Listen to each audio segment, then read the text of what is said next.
मुखे बोलवी सद्गुरु बुद्धिदाता अहं भारहा वागवी कोण माथा जडो भावना रामदासी सदाती नमस्कार त्या ब्रह्मचैतन्यमूर्ती जरी जरी वणिधेनु आठवी वत्स नित्य जननी करीत कामे बालकापासी चित्त तदुपरी गुरुमाये लेकुरा ठेवी प्रेम श्री सद्गुरु रामानंद तुम्हा प्रणाम आहे तू जननी मदीय न कळे अज्ञान मीले करू घाली गे मज प्रेम पाखर सदा दूरी नको गे धरू प्रेमे बाहत मुक्त कंठ करुनी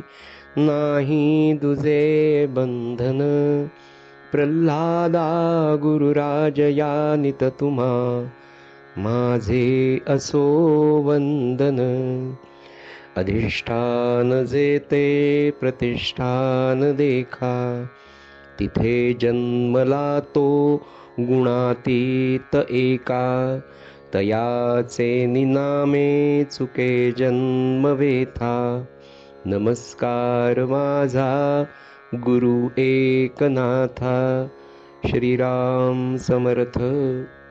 नांदेडच्या या 2023 साली संपन्न होणाऱ्या 20व्या चातुर्मासाच्या निमित्ताने आज नामस्मरण दिन क्रमांक 13 152 दिवसांपैकी आहे.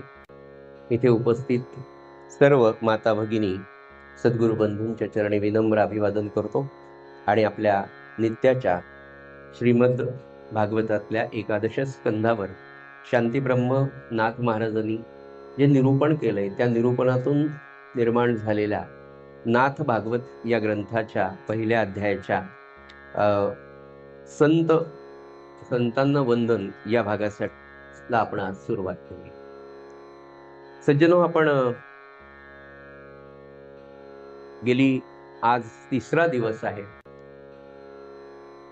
म्हणजे मी जे सांगतोय ते नाथांनी सांगितलेल्याच्या 10-20%च सांगतोय. तेवढं सांगणं शक्यच नाहीये. नाथांनी संतांचं, आपल्या सद्गुरूंचं वर्णन करताना नाथांच्या वाणीला इतका काही फुलोर आलेला आहे, इतकं काही ती वाणी फुललेली आहे, तर त्यातलं माझ्या अल्पबुद्धीला जेवढं समजतंय, जेवढं कळतंय, तेवढं मी तुमच्या समोर मांडण्याचा प्रयत्न आज 3ऱ्या दिवशी करतोय. पण ते नाथांची वाणी, नाथांचं आपल्या सद्गुरूंवरचं प्रेम, नाथांचं सकल संतांच्या प्रती असलेला आदरभाव आणि त्यांच्या प्रतीचं जे वंदन आहे, तो भाग आपण गेली 2-3 दिवस सज्जन हो पाहतो.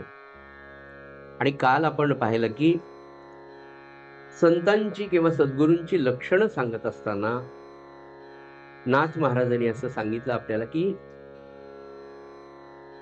त्या निर्गुण चैतन्याला सगुणामध्ये आणण्याचं काम संतांच्या मार्फत किंवा संतांच्या देहाच्या मार्फत होत असतं. ते निर्गुण चैतन्य सगुणामध्ये प्रगट होऊन तुम्हा आम्हाला संतांच्या सद्गुरूंच्या रूपाने पाहायला मिळतं. याच्यासारखं खरोखर आपलं भाग्य नाही. आपला सद्गुरू, आपल्याला संत पाहायला मिळतात. खरोखर आपण जो विषय काल पाहिला की संतांना ओळखणं फार कठीण आहे. आपण उदाहरण घेताना आदरणीय बाबांचं म्हणजे महामहोपाध्याय कस्तुरे शास्त्रींचं उदाहरण घेतलं की आता म्हणजे 2006 बाबांनी देह ठेवला. 1908 ते 2006 98 वर्षाचं अतिशय संपन्न पवित्र असं जीवन ज्यांना लाभलं, म्हणजे खरंच मानवी जीवन कसं असावं याचा आदर्श आपले बाबा होते. आणि ही वास्तू, आणि या वास्तूमध्ये आज या वर्षी या एकाच वास्तूत होणारा हा 2रा चातुर्मास. काही वर्षांपूर्वी बाजूला सूर्यकांत कुलकर्णी म्हणून इथे राहत होते, त्यांच्याकडे चातुर्मास झाला गोंदवलेकर महाराजांच्या उपस्थितीत. आणि आज ही वास्तूच पूर्ण बाबांची. म्हणजे आता तर अंजली मॅडमनी ते रजिस्टरच करून टाकलं तिथे की श्री यज्ञेश. म्हणजे आता मोकळे झालो आपण की रजिस्ट्री करून टाकली, आपल्याजवळ काहीच नाही आता, काहीच आणि आपल्याकडे काही नसण्यातच किती आनंद आहे. उपाधी उपाधी किती असते.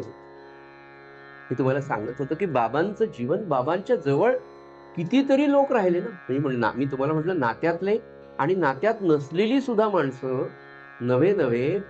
बाबांचं वैशिष्ट्य असं होतं सज्जन हो, की बाबा अत्यंत धार्मिक. नवे नवे बाबा म्हणजे परमात्म स्वरूप तुम्हा आम्हाला पाहायला मिळालं. भगवंतावर नितांत प्रेम असलेले, अखंड भगवंताच्या अनुसंधानामध्ये 98व्या वर्षापर्यंत राहिलेला हा महात्मा आप्तेष्टांना जवळ करेल यात नवलच नाही, पण बाबांच्या विचारांच्या 100% विरुद्ध असलेली माणसं, म्हणजे अत्यंत नास्तिक असलेले, त्यांचे एक 6 अध्याय होते. गधो देशपांडे म्हणून फार थोर स्वातंत्र्य सैनिक.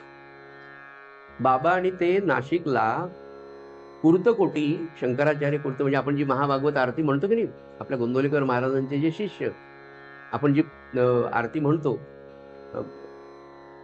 जे आपली कर्पूर आरती, ब्रह्मचैतन्य महाराजांची, महाभागवताची तव पायी प्रीती, हे महाभागवत हे नाव त्यांना डॉक्टर कुर्तकोटींना आपल्या महाराजांनी दिलं, गोंदवलेकर महाराजांनी. आणि ते संन्यास घेतल्यानंतर ते शंकराचार्य झाले. आणि ते शंकराचार्य असताना त्यांचं एक गुरुकुल नाशिकमध्ये होतं. त्या गुरुकुलामध्ये शिक्षण घेत असताना बाबा आणि गदो देशपांडे हे एकत्र शिकत होते. आणि पुढे शिक्षण घेत असताना गदो देशपांडेंची विचारसरणी ही काय म्हणतात, मार्क्सवादी वगैरे झाली. तो भाग वेगळा. आणि ते पूर्णतः नास्तिक झाले. पण संत कमी, आपण जी काल पाहत होतो की संत कसा असतो, तर ते संतत्व बाबांकडे अगदी बालपणापासून. मला कस्तुरे परिवारामध्ये माझ्या भाग्याने काही दिवस राहायचा योग आला, तेव्हा 91 साली इथे आपल्या नानांकडे, म्हणजे बाबांचे चिरंजीव नारायण शास्त्री कस्तुरेंकडे गदो देशपांडे राहत होते. गदो देशपांडेंनी विवाह केला नव्हता, ब्रह्मचारी होते. संपूर्ण आयुष्य स्वामी रामानंद तीर्थांबरोबर त्या कार्यामध्ये घातलं. पुढे शैक्षणिक वगैरे वगैरे खूप सामाजिक कार्य खूप केलं. पण हा महात्मा पूर्ण नास्तिक होता आणि त्यांना ते आयुष्यभर कस्तुरे शास्त्रींकडे राहिले. म्हणजे संत काय असतो. आणि गदो देशपांडेंच्या सहवासात मी राहत असताना ते सांगायचे की नाही नाही, आता ते सहअध्याय असल्यामुळे फार कमी माणसं मलाही पाहायला मिळाली की जी बाबांना यज्ञेश्वर म्हणत असत. तर ते म्हणायचे नाही नाही, यज्ञेश्वर फार विद्वान आहे, फार मोठा आहे, फार अधिकारी आहे. बाबांवर गदो देशपांडेंचं नितांत प्रेम होतं. किती प्रेम होतं म्हणून सांगतो ना, की बाबा सावरगावला राहायचे आणि शेवटच्या काळामध्ये 91ला गदो देशपांडे इथे राहायचे. कधी कधी ते बाबांच्या विषयी बोलताना, त्यांचं वय 92-93, अक्षरशः डोळ्याला धारा लागेल. नास्तिक माणूस हो, पण बाबांविषयी बोलत असताना गदो देशपांडेंच्या डोळ्याला धारा लागायची. म्हणजे मित्रत्वाचं प्रेम, सख्यत्वाचं प्रेम किती किती गोड होतं, किती विलक्षण होतं. पण ते नास्तिक होते. पण बाबांनी त्यांच्या मताचा, किंवा ते नास्तिक आहे, मी भगवंताला मानतो, तू भगवंताला मानत नाही, म्हणून मी तुला बोलणारच नाही, तुझा मी द्वेष करेल, हा भाव बाबांमध्ये तर कधीच नव्हता. कारण ते संत होते. म्हणून काल आपला जो विषय असा होता की संतांना ओळखणं फार कठीण. ते तुमचे नातेवाईक असतील, तुमच्या जवळ राहत असतील, तुमच्याशी त्यांचा काहीतरी संबंध असेल, पण अशा संतांना सुद्धा मी म्हटलं ना की त्यांच्या जवळच्या माणसाला शेवटपर्यंत ओळखायला आलं नाही. हीच परिस्थिती समर्थ सद्गुरू प्रल्हाद महाराज असतील, रामदास स्वामी असतील.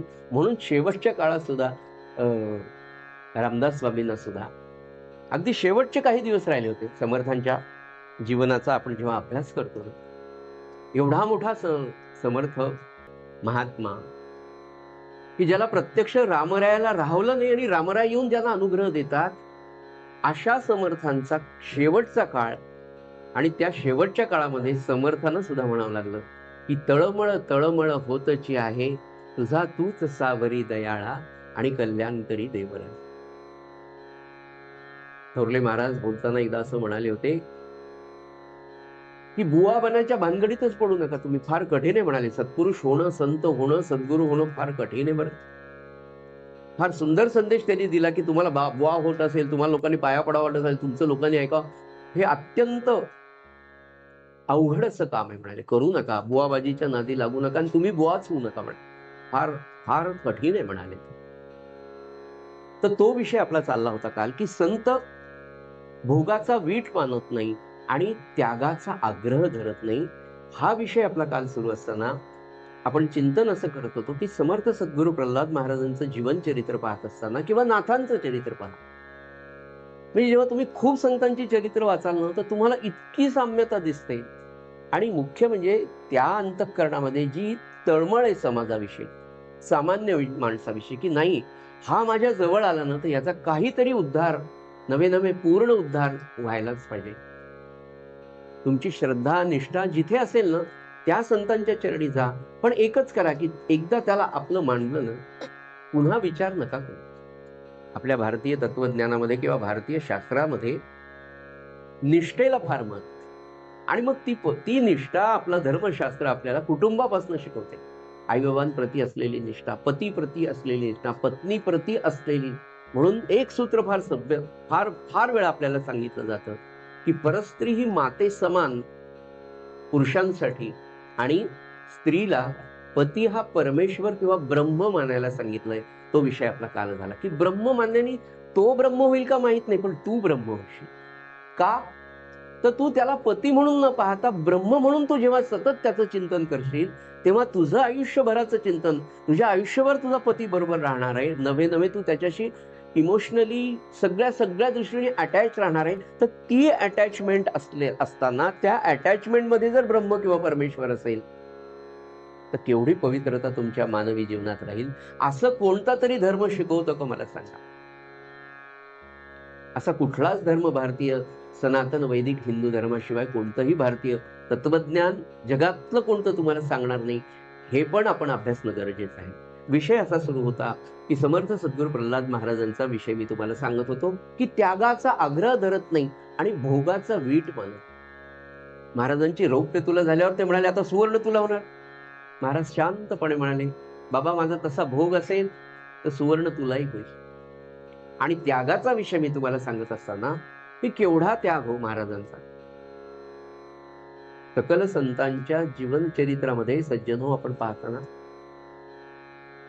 आपल्याला वासना जी निर्माण होते की नाही, कुठल्याही गोष्टीची वासना, खाण्याची, पिण्याची, लेण्याची, असं छान कापडे असावे, अशी अलंकार असावे, अशी माझी गाडी असावी, अशी माझी हेअरस्टाईल असावी, असं मी फिरावं, ही सगळी जी वासना आहे ना, ज्ञानेश्वर माऊलींनी सांगितलं की ही वासना अन्नामधून निर्माण होते.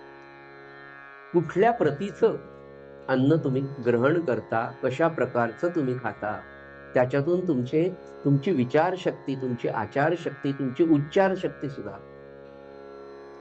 अन्नावरून उच्चार सुद्धा असतो. पहा तुम्ही, की काही माणसं बघा, एखाद्या गोष्टीला इतक्या पटकन आणि इतक्या मोठ्या आवाजामध्ये रिॲक्ट होतात की आपण ते विचारही करू शकत नाही.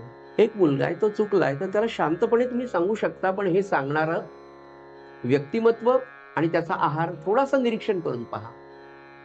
अगदी साधेपणाने जर मी तुम्हाला सांगायला की अतिशय मसालेयुक्त, अतिशय तिखट खाणाऱ्या व्यक्ती ह्या पटकन रिॲक्ट आणि अतिशय रागीट असतात. हा तुमचा माझा सर्वांचा अनुभव आहे की नाही? मग हा आहार केवळ खाण्यापुरताच आहे का? तर आपलं धर्मशास्त्र सांगतं की हा आहार नेत्रांचा आहे. केवळ आपण या जिव्हेनेच खातो, तिची चव म्हणून खातो, हा तर एक आहार झालाच आहे अन्नाचा.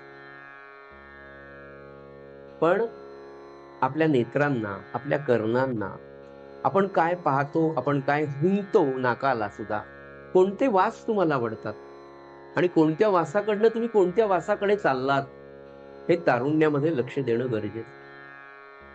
तुम्ही डोळ्यांनी काय पाहताय, पाहणारं सुद्धा सात्विक आहे का? ऐकणारी गोष्ट आपण कोणती ऐकतो, कोणत्या प्रकारची गाणी ऐकतो, कोणत्या प्रकारचं लेक्चर्स आपण ऐकतो, कोणत्या प्रकारचे विविध भाषणं आपण ऐकतो, कोणत्या प्रकारचं, आणि या सगळ्या आहारावरून तुमचं अंतःकरण काय आहे हे तयार होत असतं.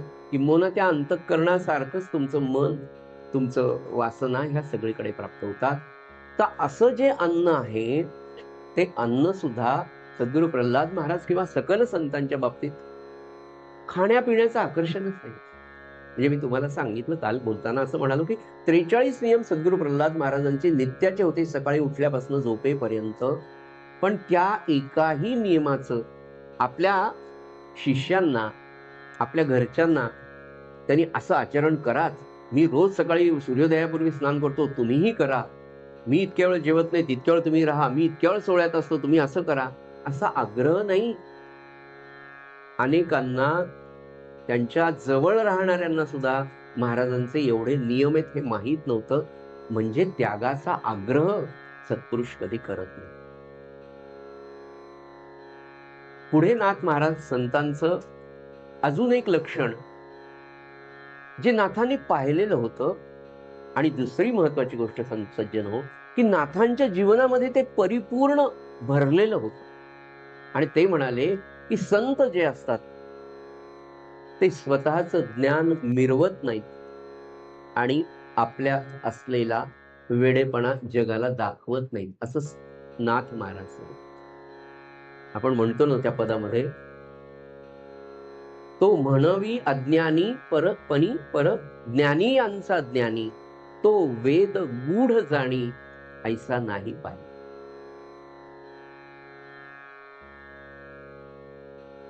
ब्रह्मचैतन्य महाराजांचे शिष्य परमपूज्य ब्रह्मानंद महाराज, ब्रह्मानंद महाराज आणि समर्थ सद्गुरू प्रल्हाद महाराज हे आपल्या परंपरेमध्ये अत्यंत विद्वान असे दोन महात्मे. ते असं का म्हणतो तर परंपरागत शिक्षण त्या काळामध्ये ज्या पद्धतीचं होतं गुरुकुलातलं, म्हणजे ब्रह्मानंद महाराजांचा काळ आहे 1854 ते 1918 आणि समर्थ सद्गुरू प्रल्हाद महाराजांचा काळ आहे 1893 ते 1979. म्हणजे 19व्या शतकामध्ये बऱ्यापैकी गुरुकुल पद्धती, म्हणजे इंग्रज येऊन त्यांनी गुरुकुल पद्धती बंद पडण्याचे काढण्याचे प्रयत्न खूप सुरू केले होते. त्याला बऱ्याच प्रमाणात यश मिळालेलं आहे. तरीही हा अत्यंत पवित्र असलेला भारत देश, की ज्या देशामध्ये भगवान गोपाल कृष्णांनी असं सांगितलं की यदा यदा ही धर्मस्य ग्लानिर भवती भारत, म्हणजे त्याच्यात उद्धृत केलंय त्यांनी की धर्माला ग्लानी कधी कधी येणार, आणि ते सृष्टीचा नियम आहे. परिवर्तन होणं हा सृष्टीचा नियम आहे आणि त्याचा ज्ञाताच आपल्याला सांगतोय कोण? भगवान गोपाल कृष्ण, की धर्मस्य ग्लानिही यदा यदा ही धर्मस्य ग्लानिर भवती भारत अभ्युत्थानम अधर्मस्य तदात्मानं सृजामी. ज्या ज्या वेळेला धर्माला ग्लानी येईल त्या त्या वेळेला मी कोणत्या आणि कोणत्या प्रकारे अवतार घेऊन ते कार्य करेल हे त्यांनी सांगितलेलंच आहे. तसं इतक्या मोठ्या प्रमाणात इंग्रजांनी गुरुकुल पद्धती का बंद पडली, का? विषय थोडासा वेगळा होईल पण ते समजून घेणं आवश्यक आहे. इंग्रज जेव्हा भारतामध्ये आले, त्या ब्रिटिशांनी, या इंग्रजांनी हा विचार केला की अरे यार, यांची संस्कृती इतकी, यांचा संस्कार इतका बारकाईने पोचलेला आहे. काय झालं, उन्हाळ्याचे दिवस होते आणि उन्हाळ्याच्या दिवसांमध्ये एका दक्षिण भारतातल्या गावामध्ये ब्रिटिश अधिकारी थंड हवेचं ठिकाण शोधत होते आणि त्या थंड हवेच्या ठिकाणी तिथे राहत असताना आपल्या छतावर गवत टाकावं म्हणून त्यांनी गवताच्या पेंढ्या विकत घ्यायचं म्हणून ठरवलं. आणि एक म्हातारी तिथे गवत रोज नेऊन द्यायची आणि गवताचा भारा तिने दिला की ते पैसे द्यायचे. एक दिवस तिच्या त्या गवताच्या भाऱ्याची किंमत काहीतरी 1 आठाणे होती. मग तिने त्याला 1 रुपया दिला. ती म्हातारी म्हणाली माझ्याकडे 8 आणे नाही. तो म्हणला राहू दे, काही हरकत नाही. तो इंग्रज त्याला 1 आठाणे काय 16 आणे काय. तर सज्जन हो, दुसऱ्या दिवशी त्या म्हातारीने 8 आणे म्हणजे 50 पैसे परत त्या इंग्रजी अधिकाऱ्याला नेऊन दिले. आणि दिल्यानंतर तो म्हणाला कशाला आणून दिले, राहू द्यायचे असते. तर ती म्हातारी त्या इंग्रजी अधिकाऱ्याला आपल्या भाषेत म्हणाली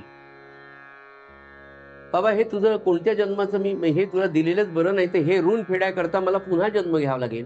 हे वाक्य त्याला कळालं नाही, म्हणून त्यांनी त्याच्याजवळ जो भारतीय माणूस होता त्याला इंग्लिशमधनं विचारलं की ही काय पुटपटली, ही काय बोलली. मग त्यांनी त्याला इंग्रजीमधून सांगितलं की असं असं आहे.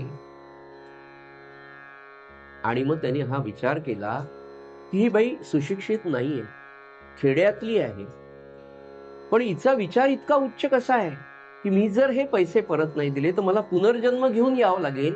म्हणजे या भारतातल्या खेड्यातल्या अസുशिक्षित असलेल्या स्त्रीच्या मनामध्ये मूल्यांची, मॉरलची एवढी व्हॅल्यू कशी काय समजलेली असेल, तर यांच्याकडे धर्म फार शेवटच्या टोकापर्यंत पोहोचलेला आहे. मग हा धर्म पोचतो कुठून?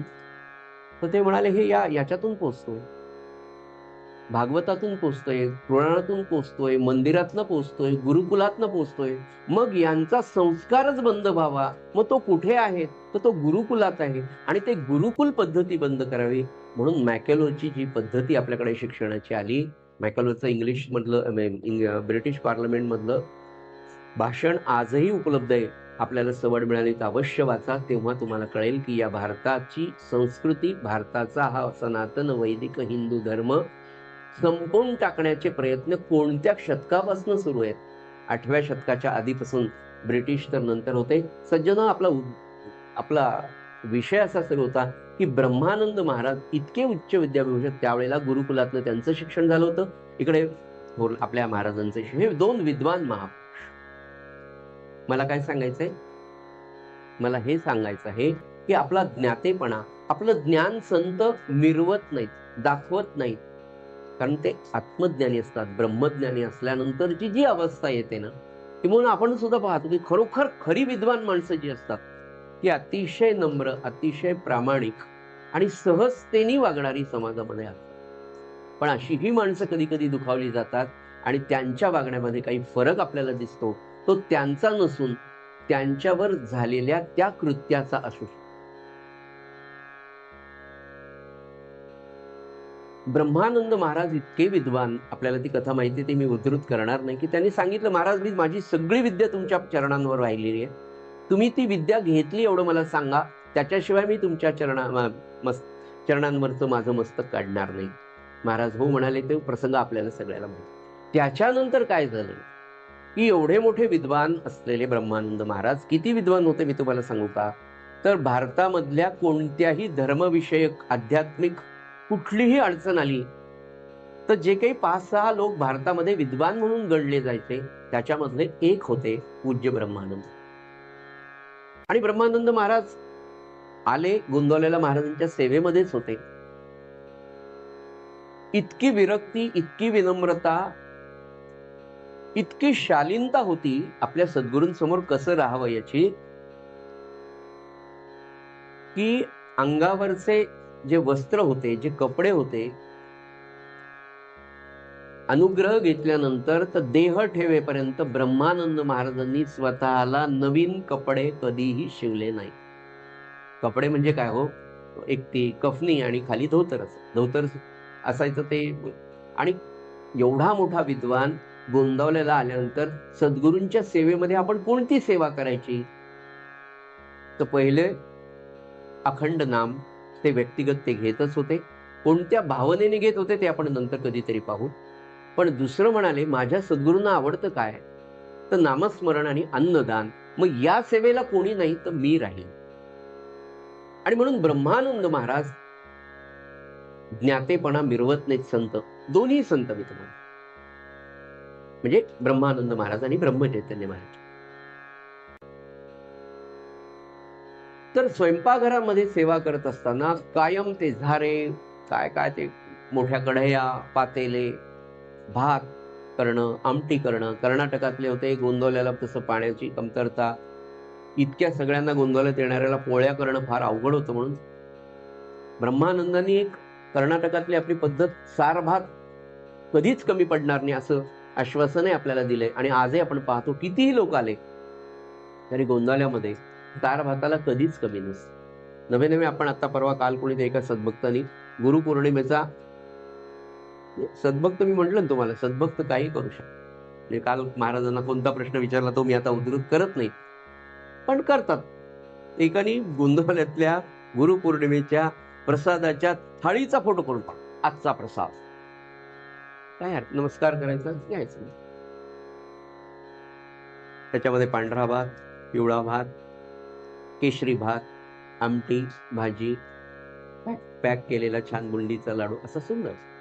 चार भाताला माझ्या गुरुच्याकडे कधीही कमी पडणार नाही, हे ब्रह्मानंदांनी दिलेलं आश्वासन आहे. मला सांगायचं काय की लगेच ते त्या सेवेमध्ये रुजू झाले. बोलत नसत, बिलकुल बोलत नसत. ब्रह्मानंद महाराजांना तंबाखू पण खायची सवय होती. चंची असायची टाकली. तंबाखू खाणारे जनरली कमीच बोलतात, कारण ते त्याच्यात असतात. पण ब्रह्मानंद महाराज त्याच्या पुढचे होते की मुखात ते आणि त्याच्याबरोबर नाम पण होते. आपण संतांच्या या गोष्टी लक्षात ठेवायच्या नाही. पण एक त्या व्यक्तिमत्वाचं एक वेगळं रूप तुम्हाला सांगायचं म्हणून रामानंद महाराज न सोडायचे. आणि न सोडल्यामुळे त्यांच्याकडे एक रुमाल, आणि सारखा रुमाल, थोरल्या महाराजांकडे पण रुमाल असायचा, रामानंद महाराजांकडे रुमाल असायचे. पिवळ्या रंगाचे रुमाल का वापरायचे माहिती, पण अतिशय स्वच्छ सुरेख, न सोडतात म्हणून नाकाला ती लागलेली असं कधीच नसायचं. फार टापटीप सुंदर राहत असायचं. तर ब्रह्मानंदांचं मी तुम्हाला सांगितलं की कपडे सुद्धा नाही, महाराजांनी आपल्या अंगावरची कपडी काढावी आणि बुवा आता ही तुम्ही घालावी. मग ती दिलेली प्रसाद म्हणून तीच वापरायची. ती फाटो की तशी राहू. महाराजांना जेव्हा वाटेल की आता दुसरी द्यावी, तेव्हाच ब्रह्मानंदांनी घालावी.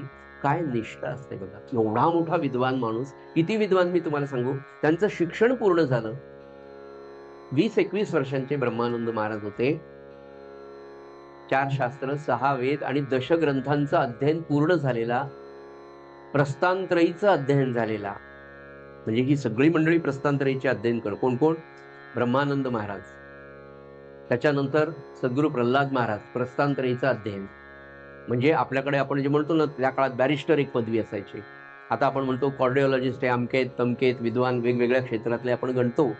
तर त्या काळामध्ये भारतीय तत्वज्ञानातलं प्रस्थानत्रयीचं अध्ययन झालेलं म्हणजे काय, तर गीता, उपनिषद आणि ब्रह्मसूत्र हे 3 आपल्या भारतीय तत्वज्ञानातले अत्यंत महत्वाचे विषय. या 3ही विषयामध्ये पारंगत असलेले, म्हणजे या विषयावरचा या 3 गूढच विषय, हे 3ही गूढ विषय ज्यांना अतिशय छान समजलेले आहेत आणि उमजलेले आहेत. समजणं आणि उमजणं याच्यामध्ये किती अंतर आहे हे आपल्याला सगळ्यांना ठाऊक. तर असं एक्सपर्ट असलेली ही माणसं, पण ब्रह्मानंद महाराज शेवटपर्यंत त्यांनी कधीही स्वतःच्या खर्चाने नवे उत्तम अशी कफनी स्वतःला शिवली नाही. मी तुम्हाला काय सांगू, 1913 साली, म्हणजे 22 डिसेंबर 1913ला थोरल्या महाराजांनी आपल्या देह ठेवला डिसेंबर महिन्यात. त्याच्या आधीचा जो चातुर्मास होता, त्या चातुर्मासामध्ये गोंदवलेकर महाराज पंढरपूरला राहायला आले. त्यांच्या सहवासात आपल्याला काही दिवस राहायला मिळावं असं ब्रह्मानंदांनाही वाटलं आणि ब्रह्मचैतन्यांना वाटलं. म्हणून ब्रह्मचैतन्य महाराजांनी ब्रह्मानंदांना बोलून घेतलं, तिथेच पंढरपूरला राहिले. आणि ज्या दिवशी ब्रह्मानंद महाराज पंढरपूरवरून कर्नाटकात जायला निघाले, तर महाराज असं त्यांना सोडायला म्हणून पंढरपूरच्या वेशीपर्यंत असं बोलत बोलत बोलत बोलत, आपण नाही का इथून नाक्यापर्यंत आपल्या जो प्रिय व्यक्ती असली कोणी तर तिला सोडायला गेलो तर नाक्यापर्यंत जातो. आपलं प्रेम फार काही नसतं. पण ब्रह्मानंद महाराजांना पोचवायला महाराज या पासून तिथून असं कितीतरी वेळ चालत गेले आणि पुन्हा तिथे काही वेळ थांबले. याचा उल्लेख आहे बरं का, हे मनाने सांगत नाही, रंगवून सांगत नाही, कल्पनेने सांगत नाही, त्याचा चरित्रामध्ये सुंदर उल्लेख आहे. तर ब्रह्मानंद महाराज आणि ते जवळपास पुन्हा 1-1.5 तास त्या शेवटच्या टप्प्यावर पंढरपूरच्या, की आता दोघांनाही माहित होतं की ही आपली शेवटची भेट आहे. जसं रामदास स्वामींना माहित होतं की कल्याण स्वामी माझा देहांत पाहू शकणार नाही, म्हणून त्यांनी सूचना दिली होती की कल्याणला कळवू नका, मी देह ठेवल्यावर. आणि त्याच्या आधीच सांगितलं की त्याला माझ्या अंतसमयी त्यांनी तो माझ्याजवळ राहणारच नाही याची रामदास स्वामींनी योजना केली होती. आणि त्यांचे अंतिम संस्कार झाल्यावर कल्याण स्वामी तिथे गेले, तुम्हाला माहिती आहे.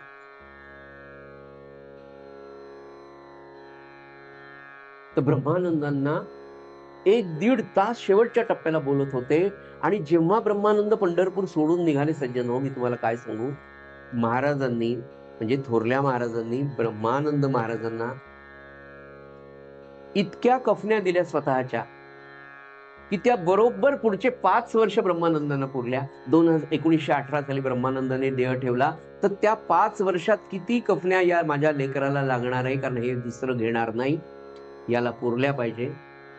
हे ब्रह्मचैतन्य महाराज, हे ब्रह्मानंद महाराज, हा सद्गुरू, हा सच्शिष्य, आणि त्या परंपरेत आपण सगळेजण आहोत. किती आनंदाची गोष्ट. अजून आपल्याला काय मिळवायचं? आता फक्त इतका सुंदर या उपासनेचा, या सत्संगाचा मार्ग रुळलेला आहे. या रुळलेल्या वाटेने आम्हाला फक्त मार्गक्रमण करायचंय. काही काही नियम, काही त्यांनी अटी सांगितल्या, बस तेवढ्या पाळल्या की बिनधास्त आपण कुठे पोहोचणार, तर जिथे माझा सद्गुरू पोहोचलाय. नवे नवे तो माझी वाट तिथे पाहतोय, नवे नवे तो मला बोलावतोय, मला पडू देत नाही. फक्त मला एवढंच करायचं, त्यांनी सांगितलेल्या मार्गावर, त्यांनी सांगितलेल्या अटींचं नियमांचं पालन करून फक्त एक एक पाऊल टाकायचंय. किती महाराजांनी सांगावं. तर असे ब्रह्मानंद त्या स्वयंपाकघरात राहत होते. आणि कर्नाटकातली काहीतरी मंडळी आली आणि त्यांना काहीतरी धर्मविषयक चर्चा करायची होती. म्हणून काय झालं, त्यांचा प्रश्न सुटेना म्हणून त्यांनी शोध घेतला खाली, म्हणजे दक्षिणेत कर्नाटकात, की ब्रह्मानंद बुवांकडे, अनंत शास्त्री म्हणायचे त्यांना, ब्रह्मानंद माहित नव्हतं, तर अनंत शास्त्र्यांकडे हा प्रश्न सुटेल म्हणून ती विद्वान दक्षिणेतली मंडळी आली. सज्जनो, मी तुम्हाला काय सांगू की ते गोंदावल्यात आले तर अनंत शास्त्री कुठे? अनंत शास्त्री कोणाला माहित पडलं? ते म्हणाले, अहो आमच्या कर्नाटकातले फार विद्वान आहेत, अमके तमके. ते म्हणे, अहो ते ब्रह्मानंद का? हा, ते आम्हाला माहित नाही म्हणाले ब्रह्मा. तिथे महाराज होते. महाराज म्हणाले, बुवा काही मंडळी तुमच्याकडे आली. त्यावेळेला आपले ब्रह्मानंद महाराज स्वयंपाक घरामध्ये काहीतरी भाजत होते नैवेद्यासाठी. एवढी माणसं गोंधळात जेवायला येणार होती, पण महाराजांनी बोलवलं म्हणून ते सोडून हात धुवून पंचा ते घातलेला, खाली आपलं हे नेसलेलं धोतर, आणि ब्रह्मानंद महाराज हातामध्ये झाऱ्या घेऊन त्या सगळ्या विद्वान मंडळीसमोर.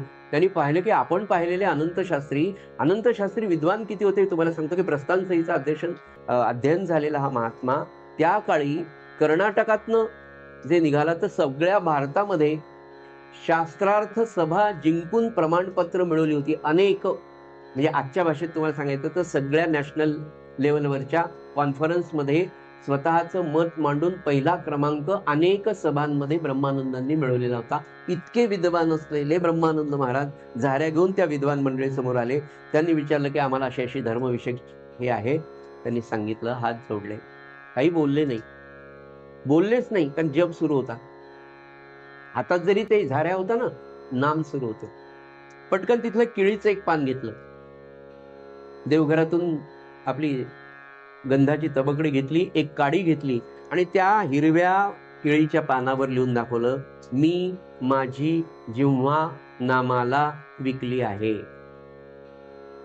मी धर्मशास्त्र चर्चा आता करत नाही. आता ती मंडळी इतक्या दुरून आलेली, ब्रह्मानंद महाराज असं सांगतायत. आणि मग सांगितलं, हे माझे सद्गुरू आहेत गोंदवलेकर महाराज. तर महाराजांचे ते संस्कृत मध्ये बोलायचे. कोण? ब्रह्मानंद महाराज. महाराजांच्या समोर नाही, पण या लोकांनी पाहिलेले ब्रह्मानंद महाराज म्हणजे काय, की संस्कृत मध्येच फक्त बोलत असत. आणि त्यांनी पाहिलं, हा सद्गुरू ब्रह्मचैतन्य महाराज पाहिले. त्यांनी मराठीत बोलणारे, लंगोटी लावलेले, काय गंध लावलं, काही गळ्यात माळा घातलेल्या. त्या ब्राह्मणांच्या मनात विद्वत्तेचा अहंकार. हे म्हणाले, काय सांगते? ते म्हणाले, माझे सद्गुरू, तेच तुमची काय शंका निरसन करू शकतील. ते निघून गेले. त्यांच्या मनात त्यांच्याविषयी त्यांना ज्या काही प्रश्न विचारायचे होते, शंका विचार, त्यांनी महाराजांना आपल्या विचारल्या. कोणाला? थोरल्या महाराजांना. महाराज म्हणाले, हा माझा ब्रह्मानंद बुवा म्हणाले, धारवाडला शिकला, उच्च विद्या विभूषित झाला म्हणाले. मी गोंदवल्यातल्या शाळेत 2रा वर्ग पण शिकलो नाही म्हणाले. मी तुमच्या प्रश्नांची काय उत्तर देणार? अशी सुरुवात महाराजांनी त्यांना उत्तर द्यायला केली.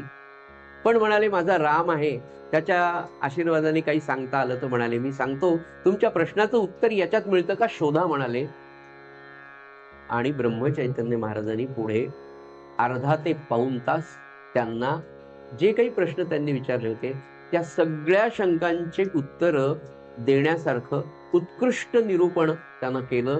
त्यांच्या डोळ्याला धारा लागल्या की आपण यांना काय समजत होतो, आणि या माणसाने आपली सगळी उत्तरं दिली. तो म्हणवी अज्ञानी, पण ज्ञानियांचा ज्ञानी, तो वेद गूढ जाणी, ऐसा नाही पाहिजे. ज्ञातेपण कधी मिरवलं नाही. नवे नवे ब्रह्मानंद महाराजांच्या पुण्यतिथीच्या वेळेला वाणीरूप महाराज असं म्हणाले होते की ब्रह्मानंद माझ्यापेक्षा कितीतरी विद्वान, विद्वत्तेच्या बाबतीत तो माझ्यापेक्षा फार मोठा, आणि किती अधिकार म्हणाले. मी तुम्हाला अजून काय सांगू, मला राहवत नाही ती गोष्ट सांगितल्याशिवाय. की गोंदवलेकर महाराज देहात असताना एक मोठा सावकार महाराजांकडे आला आणि म्हणाला, मला भागवत लावायचंय, मला शुकमुनींसारखा कोणीतरी भागवतकार द्या म्हणाले. तर ब्रह्मचैतन्य महाराज म्हणाले, माझ्याकडे माझा जो बुवा आहे ब्रह्मानंद बुवा हा शुकमुनीच आहे म्हणाले, पण तुमच्याकडे कोणी परीक्षित आहे का, किंबहुना तुम्ही परीक्षित व्हाल का म्हणाले. परीक्षित होणं म्हणजे काय? 7व्या दिवशी भागवत ज्या दिवशी संपेल त्या दिवशी मरायला तयार असलेला कोणी आहे का? नुसता मरायला नाही, तर त्या श्रद्धेने भागवत स्वतः आचरण करून वागून मृत्यूसाठी आनंदाने तयार आहे का? ते म्हणाले नाही. एवढं प्रेम आणि एवढी विद्वत्ता, एवढी विनयशीलता, एवढं सत्शिष्यत्व ब्रह्मानंदांच्या ठिकाणी होतं. सज्जनो, हे सगळे चरित्रांचं चिंतन इतक्या बारकाईने मी करण्याचा प्रयत्न एवढाच आहे. पहिली गोष्ट अतिशय नम्रपणे सांगतो की हे सगळं मी जे काही करतोय हे स्वांत सुखाय करतो, माझ्या सुखासाठी, माझ्या अभ्यासासाठी मी पहिल्यांदा करतोय. पण या चिंतनामध्ये आपल्या सगळ्यांना जर पुढे पुढे काही जाता आलं की खरंच एवढा कधीच आपण विचार नाही करतो. पारायण आपण सगळी जण करतो, पण पारायण करताना सुद्धा 3.5 तासात होईल का, 3 दिवसात होईल का? कारण माझ्या मागे प्रपंचाची कामं खूप इतकी आहेत ना, इकडे जायचंय, तिकडे जायचंय, आज संध्याकाळी बायकोवर पिक्चरला जायचंय, उद्या तिकडे जेवायला जायचंय, खरेदीला जायचंय, किसानमध्ये जायचं, ह्याच्यातून मला 3 दिवसात किंवा 3.5 तासात माझं पारायण करायचंय. हे तर वाचलं, हे तर वाचलं, असं आपलं पारायण होतं. सज्जनो, मला पारायणाविषयी हे नाही सांगायचं, पण खरं संतांच्या जीवनाचं चिंतन करत असताना मनामध्ये ही एक सुप्त भावना आणि एक सुप्त प्रार्थना आपल्या सद्गुरूंच्या प्रती माझी वैयक्तिक अशी आहे की महाराज यातलं थोडं तरी, आमच्या विदर्भामध्ये अशी असं करायची असे, एवढं महाराज मला एवढं तरी द्या, म्हणजे थोडं तरी तुमच्यातला हा सद्गुण माझ्याकडे येईल. सद्गुरू प्रल्हाद महाराजांना बोलत असताना एक फार मोठे आमच्याकडे अण्णाजी माई म्हणून महाराजांपेक्षा 14 वर्षांनी मोठे असलेले दत्त संप्रदायातले फार मोठे अधिकारी पुरुष, पण त्यांचा जेव्हा अंतकाल आला तेव्हा त्यांनी महाराजांना आमंत्रित केलं. महाराज तिथे गेले तेव्हा ते म्हणाले, ते झोपलेले होते, आजारी होते, त्यांना उठवत नव्हतं, वय खूप झालं. तेव्हा ते महाराजांना हात जोडून म्हणाले, महाराज म्हणाले, तुम्ही मला नका हात जोडू, तुम्ही माझ्या वडील भावासारखे आहेत, तुम्ही माझ्यापेक्षा थोर आहात. बरं, ते जे होते ते अवधूतानंद महाराजांचे शिष्य होते, त्यांचा दत्त संप्रदायातला अधिकार खूप होता, ते विद्वान होते, आचरणशील होते, अग्निहोत्री असलेले होते, त्यांनी अनेकांना अनुग्रह दिलेला होता, आणि ते स्वतः अंतकाळी महाराजांना हात जोडून म्हणतात की महाराज माझे थोडेच दिवस, माझा थोडा काळ राहिला. दुसरं म्हणाले, अंतकाळी भगवंताचं नाम फक्त तुम्हीच माझ्या मुखात आणू शकता. सद्गुरू प्रल्हाद महाराज साखरखेर्ड्यामध्ये घडलेली घटना आहे, 20व्या शतकातली घटना आहे, फार जुनी नाही, पाहिलेली अनेक माणसं आज आहेत. आपले विनायकराव धानोरकरांनी हा प्रसंग जवळून पाहिला. ते म्हणाले, मीच महाराजांना गाडीमध्ये तिथपर्यंत घेऊन गेलो होतो साखरखेर्ड्यामध्ये. तर ते म्हणाले, अण्णाजी माई एवढे विद्वान, इतके मोठे, पण महाराजांच्या समोर लीन झालेले, काय भाव असतो म्हणाले. आणि प्रल्हाद महाराजांना, महाराज आता माझा थोडाच काळ राहिला, पण मला हे ठाऊक आहे की अंतकाळी फक्त तुम्हीच माझ्या मुखात नाम आणू शकता, नक्की तुम्हीच आणू शकता. म्हणाले, नाही म्हणू नका, माझ्यावर कृपा करा. अजून एक विनंती आहे म्हणाले, मला उठता येत नाही. महाराज खुर्चीवर बसलेले होते, ते असे पलंगावर महाराजांना विनंती केली, महाराज तुमचे चरण कमल माझ्या बाजेवर, माझ्या कॉटवर ठेवा, म्हणजे मला नमस्कार करा. महाराज म्हणाले नको, तुम्ही नाही म्हणालात तर माझं अंतःकरण दुखवेल, ही माझी शेवटची वेळ आहे म्हणे. त्यांना कळालं होतं की माझा अंतकाळ उद्या आहे. महाराजांच्या मनात विनम्रतेमुळे पाय ठेवावे असं नव्हतं, पण महाराज हेही जाणून होते की उद्या हा परमगतीला निजधामाला जाणार. महाराजांनी त्यांच्या समाधानासाठी पाय ठेवले, त्यांनी डोकं ठेवलं. एवढं करा म्हणाले, तुम्हीच हे देऊ शकता अंतकाळी नाम. नमस्कार केला. महाराजांनी त्यांना इतकं सुंदर सांगितलं, म्हणाले आबाजी तुम्ही किती कार्य केलेलं आहे, अखंड अग्निहोत्र, अवधूतानंदांची सेवा, अखंड दत्तात्रयाचं चिंतन, सगळं छान होईल, काळजी करू. मी काही करतो असं म्हणाले, रामराय करतील, भगवान दत्तात्रय करतील, बरं विश्वास बाळगा. त्यांना तो विश्वास दिला. महाराज घरी निघून आले. दुसऱ्या दिवशी सकाळी अण्णाजींनी देह ठेवला. पण हा महात्मा ब्रह्मानंद महाराज असो, ब्रह्मचैतन्य महाराजांच्या दृष्टांतामधनं मला एवढंच सांगायचं की एवढे उच्च कोटीचे होते, त्यांनी कधी मिरवलं नाही. त्याच्याही पेक्षा त्यांचे सद्गुरू ब्रह्मचैतन्य महाराज ते सांगतानाच असं म्हणाले की मी दुसरा वर्ग सुद्धा शिकलेलो नाही. ज्ञातेपण संत कधीही मिरवत नाहीत. नाथ महाराज जी सगळी लक्षणं आपल्याला संतांची सांगतात सज्जन हो, की खरोखर त्यांच्या कृपेने या अल्पमतीला बऱ्यापैकी श्री महाराजांच्या रूपाने, बाबांच्या रूपाने आणि अनेक सत्पुरुषांचा सहवास आईवडिलांच्या पुण्याईमुळे मिळाल्यामुळे, खरंच सांगतो मला माझ्या आईवडिलांची पुण्याई म्हणून अनेक संत महापुरुष मला फार जवळून पाहायला मिळाले. आणि आता जेव्हा मी हे सगळं वाचन करतो ना, म्हणजे सद्गुरूंची एवढी कृपा की आधी ते दाखवून दिलं आणि आता हे या निमित्ताने स्वांत सुख आहे. आपल्या चातुर्मासात काहीतरी ग्रंथ वाचन व्हावं. वाचणार कोण? सत्यनारायणाला ब्राह्मणाला बोलवायचं म्हणलं 500 रुपये द्या.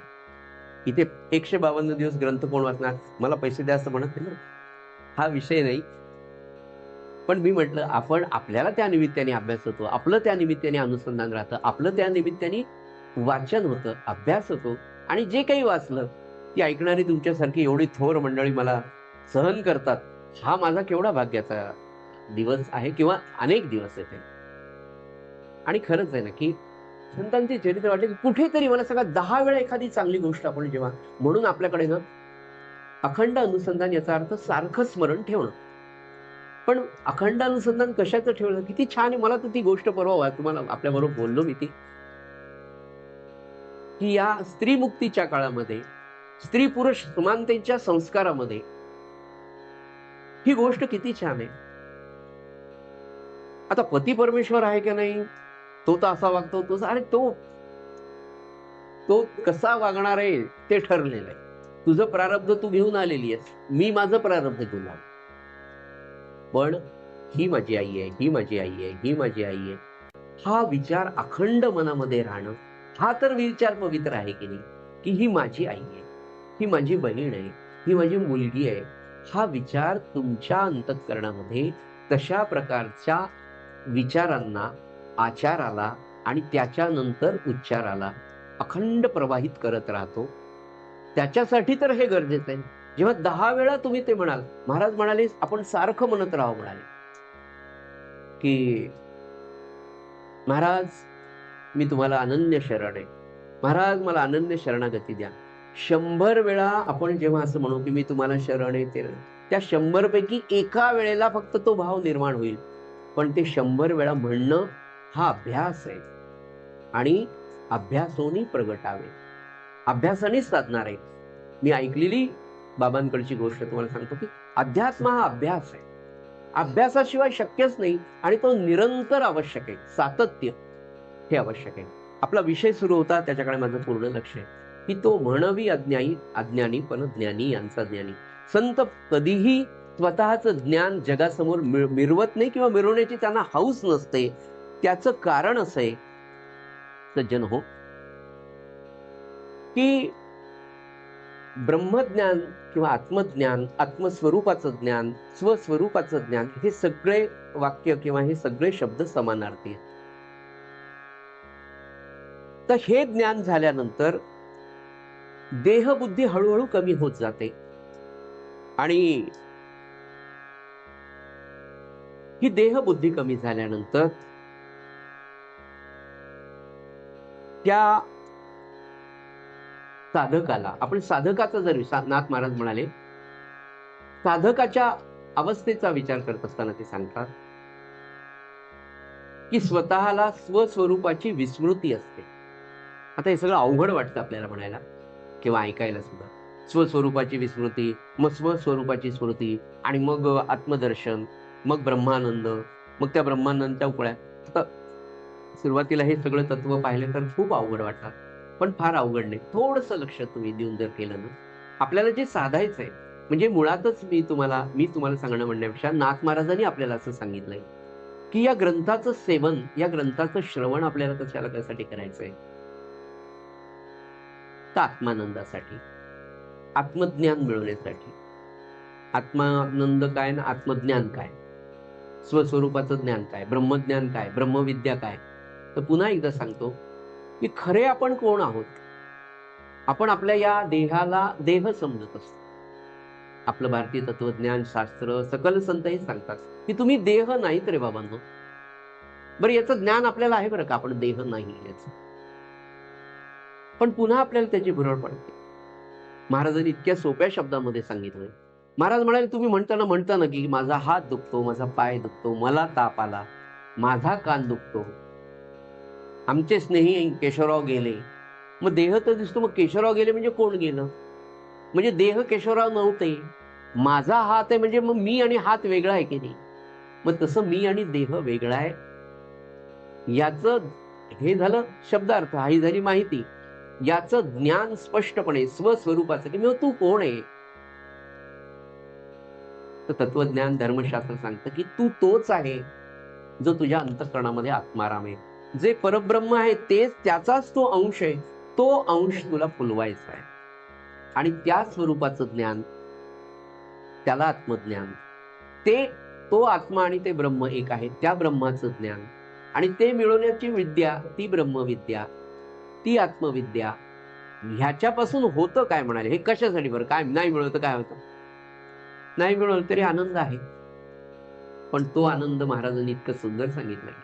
तो आनंद म्हणजे आता जे आपल्याला वाटतं ना, उत्तम कुळात जन्म झाला, छान आई बाबा मिळाले, उत्तम शिक्षण मिळालं, चांगली नोकरी मिळाली, उत्तम बायको मिळाली, लेकरं झाले, गाड्या आल्या, घोड्या आल्या, घर झालं, प्रतिष्ठा मिळाली, पैसे खूप मिळाले, आनंदातच घे.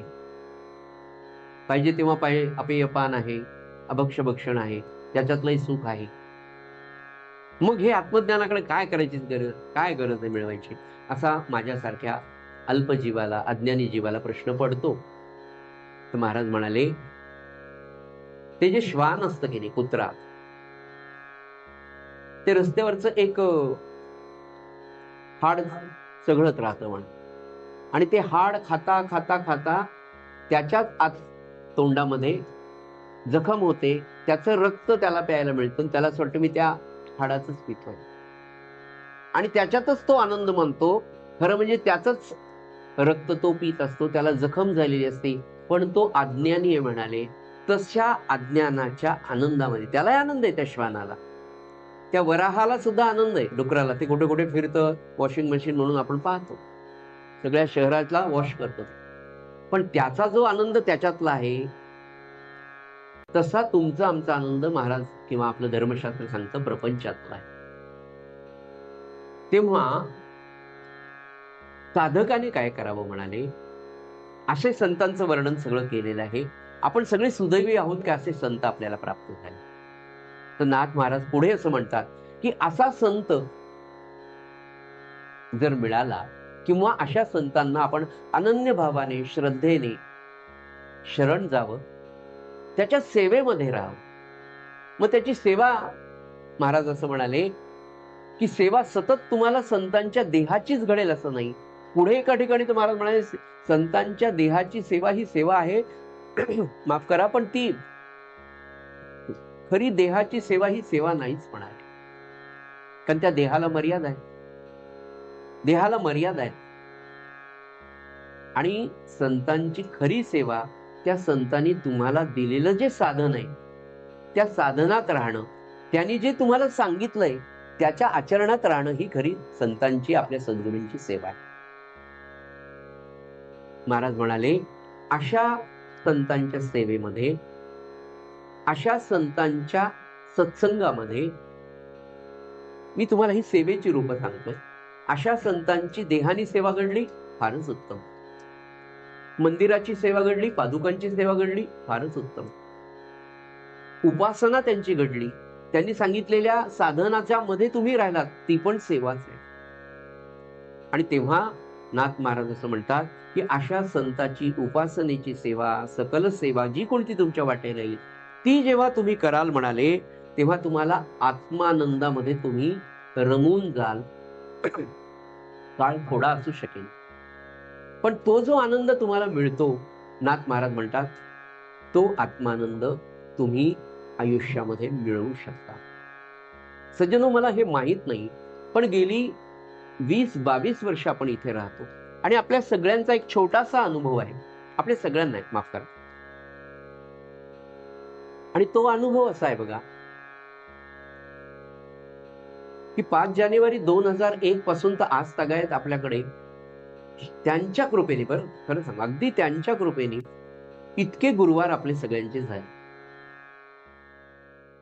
आपल्या प्रत्येकाच्या मनामध्ये एखाद्या वेळेला जेव्हा गुरुवार चुकतो, म्हणजे मी अनुभव आणि माझा अनुभव सांगतो, कदाचित नवे तुमचाही तोच अनुभव, की आपल्याला गुरुवारची उपासना चुकवा वाटत नाही. जो कोणी एकदा गुरुवारच्या उपासनेला आला, तो त्या गुरुवारची उपासना त्याच्या मनापासून त्याला कार्यबाहुल्यामुळे, त्याच्या प्रापंचिक अडचणीमुळे, त्याच्या वेगवेगळ्या कारणांमुळे तो येऊ शकणार नाही, पोचू शकणार नाही, पण तो जेव्हा जिथे कुठे असेल त्याला क्षणभर का होईना उपासनेची आठवण येते की नाही. दुसरी मी गोष्ट असं म्हणतो, उपासनेची जर आपण बाह्यांग पाहिलं,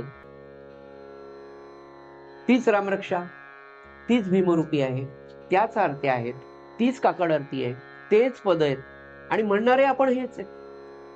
नाविन्य काय बरं खरं म्हणलं? बरं, चाली सुद्धा त्याच आहे, की ते तसंच म्हणायचं, ते 3च वेळा म्हणायचं, ते 4च वेळा म्हणायचं. कोणी जास्त वेळ म्हटलं तर डोळे वटारून पाहिले जातात. उपासनेला वेळ झाला तरी मग कॉमेंट मिळतात की सर आज फारच वेळ झाला, जेवण खावणं बंदच करा वगैरे वगैरे. कोणी म्हणतं जेवण सुरूच ठेवा. असं तो विनोदाचा भाग सोडूया. पण 7 ते 8:15 हा जो वेळ आहे, आपण 100% नसाल, पण 70, 80, 90% तरी आपण आपला प्रपंच, आपलं भय, आपली चिंता, आपली काळजी प्रपंचाची 1.25 तासासाठी तरी विसरतो की नाही. आणि विसरून आपण फक्त त्या पदांमध्ये, त्या भावामध्ये, कोणी त्या शब्दांमध्ये असेल, कोणी त्या चालीमध्ये असेल, कोणी ते म्हणत असताना महाराजांचं ते रूप पाहत असेल, जय जय आरती श्री गुरु. आणि आपली आरती सुद्धा पहिली मी म्हटलं ना, सगळं ब्रह्मज्ञानच हो. नाथांना जे सांगायचं ना, की मी जीव हा भ्रम द्वैत पसारा, मी जीव आहे हा भ्रमच आहे, द्वैताचाच पसारा आहे हा सगळा. आणि अद्वैत तत्वज्ञानच आपल्या भारतीय तत्वज्ञानाचं सगळ्यात मोठं जर काही विषय असतं, अद्वैत म्हणजे दोन नाहीच. दोन म्हणजे कोण? तू आणि मी भगवंता वेगळा नाहीच ना. तत्वमसी आणि अहम ब्रह्मास्मी, हे जे महावाक्य आहेत. आपल्या उपासनेत मी सुद्धा म्हणलं ना, इतकी उपासना सुंदर आहे. मला तसं वाटतं की सगळी उपासना आपण समजून घ्यावी. अहो, आपल्याकडे म्हटल्या जाणाऱ्या माऊली सवया ज्या आहेत, त्या सवयातलं एक वाक्य असं आहे की त्याच्यावर 3-3 पानाचा निबंध आपण लिहू शकतो. निबंध म्हणजे माहिती लिहू शकतो. की महावाक्य विवरावे तेने संसारी तरावे. आता महावाक्य विवरावे संसारी तरावे म्हणजे काय बाबा? मग काय महावाक्य आहे? तर 4 वेदांनी 4 वाक्य आपल्याला जीवन जगण्यासाठी मुख्य सूत्र म्हणून दिलेली आहेत. अहम ब्रह्मास्मी, तत्वमसी, अयम काय असे 4 वेदांचे 4 आहेत. मग अहम ब्रह्मास्मी काय, तत्वमसी काय, आणि हे का तेने संसारी तरावे, हे हा प्रपंच आहे, हा तर आपल्याला करायचाच आहे, करावा लागणारच आहे, पण तो दुःखाचा आहे. पण तो तरुण जायचा म्हणजे आनंदाने मस्त फ्लाय छान पोहून आपल्याला तो जायचा. आणि त्याच्यासाठी नाथ महाराज असं सांगतात की बाबांनो, तुम्हाला संत जर मिळाला, सापडला तुमच्या पूर्व पुण्याईने, तर त्याच्या चरणी, त्याच्या सेवेमध्ये राहा. आणि मग ही सेवा आम्हाला घडणं फार कठीण आहे. एक तर संत मिळणं कठीण, देहामध्ये मिळणं कठीण, त्याचा सहवास मिळणं कठीण, आणि सहवास मिळाल्यानंतर त्याच्यावर निष्ठा बसणं हेही कठीण. पण म्हणाले पहिली सुरुवात असं करा की त्याच्या सेवेमध्ये राहा. मग ही सेवा कोणती आहे? तर साधनाची सेवा. कोणतं साधन? आपल्याकडे त्रिसूत्री दिली, सगुणोपासना, नाम आणि अन्नदान. त्यातली सगुण उपासना श्रींच्या कृपेने आपल्याला साधते. आणि ती सगुण उपासना सज्जन हो जेव्हा आपण करतो तेव्हा नाथ महाराज असं म्हणाले की तुम्हाला ब्रह्मानंदाची प्राप्ती निश्चित होईल, किंबहुना ती होतेच, ही अनुभूती आम्हाला आहे. आणि म्हणून पुनश्च आपल्या सगळ्यांचं जीवन प्रत्येक क्षणी, आयुष्याच्या प्रत्येक टप्प्यावर आपल्याला अतिशय आनंदाने जगायचंय.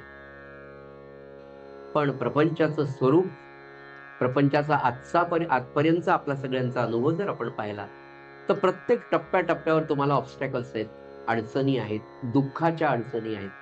तर नाथ महाराज त्याच्यासाठी आपल्याला सांगतायत की बाबा हे होणार आहे. नाथांनी फार अनुभवाने फार गोड प्रार्थना केली की जी आपली नित्याची आहे. ती प्रार्थना आपण नाथांच्या सद्गुरूंच्या चरणी करूया आणि झालेली सेवा सद्गुरूंच्या चरणी अर्पण करूया. ती प्रार्थना आपण घेऊ.